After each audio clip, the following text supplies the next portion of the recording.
After you select your hoop, you must position your design within the hoop. To do so, use the directional arrows to move the design along the frame. Once you are happy with your placement, you should run a trace to ensure the needle will not interfere with the hoop during embroidery. This will also help you confirm the placement of your design.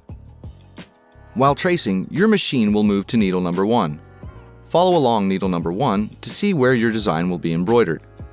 There are two types of tracing: standard tracing and contour tracing. Standard tracing will trace around the perimeter of your design, while contour tracing will give you a more precise trace along the edges of the design.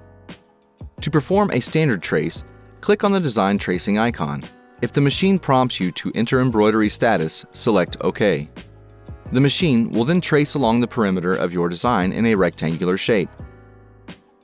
After you have performed a standard trace, a new message will appear that will prompt you to perform a contour trace.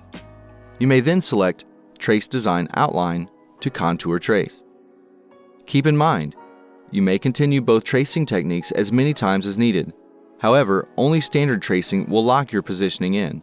Therefore, if you have moved your directional arrows after contour tracing, you must standard trace again to command the machine to save your new positioning.